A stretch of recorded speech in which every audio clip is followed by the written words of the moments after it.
کامیابیوں کی فاروق اعظم نے وہ داستان رقم کی کہ جو انسانی تاریخ میں جس کی پہلے کوئی مثال نہیں ملتی تھی۔ حضرت عمر نے کلمہ پڑھتے ہی فرمایا کہ یا رسول اللہ، کیا آپ اللہ کے سچے نبی نہیں ہیں؟ تو آپ نے فرمایا میں سچا نبی ہوں بے شک۔ تو آپ نے فرمایا کہ اسلام سچا مذہب نہیں ہے؟ انہوں نے کہا سچا مذہب ہے۔ تو وہ کہتے ہیں کیوں پھر ہم چھپ چھپ کے نماز پڑھتے ہیں، کیوں نہ ہم حرم شریف میں نماز پڑھیں؟ کیوں؟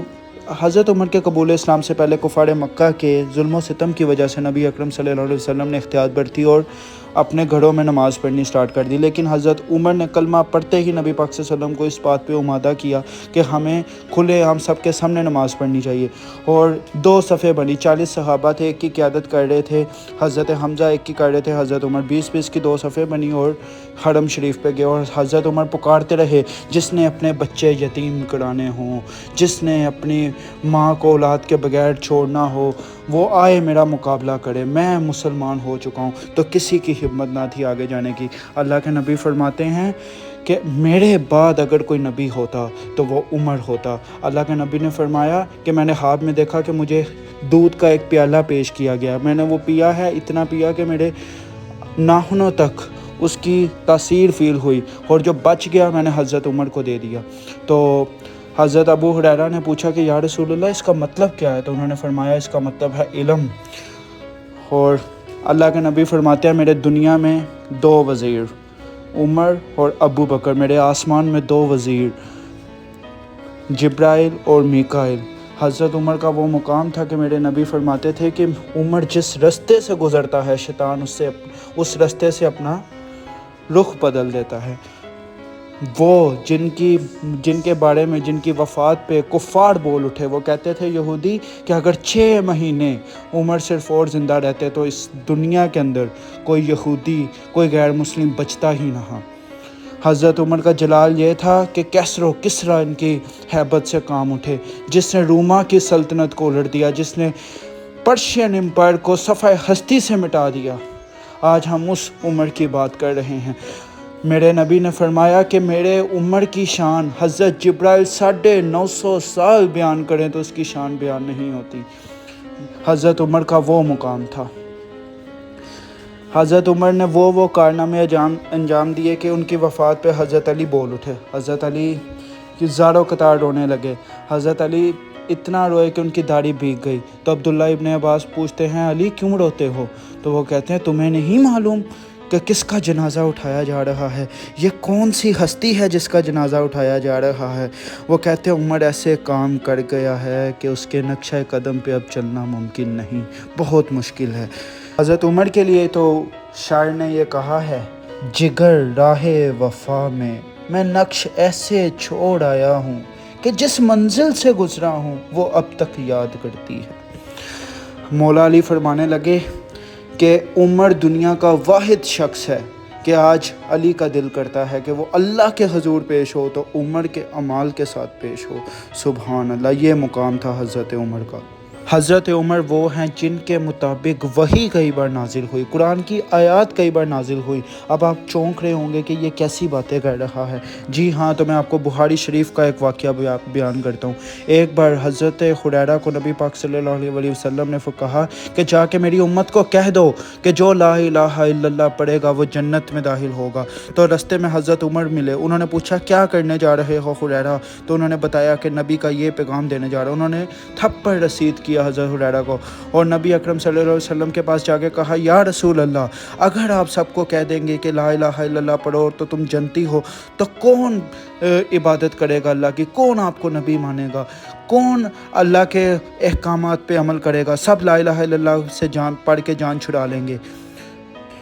اور ساتھ ہی جبرائیل نازل ہوتے ہیں، وہ کہتے ہیں یا رسول اللہ، اللہ فرماتے ہیں کہ عمر سچ کہہ رہا ہے۔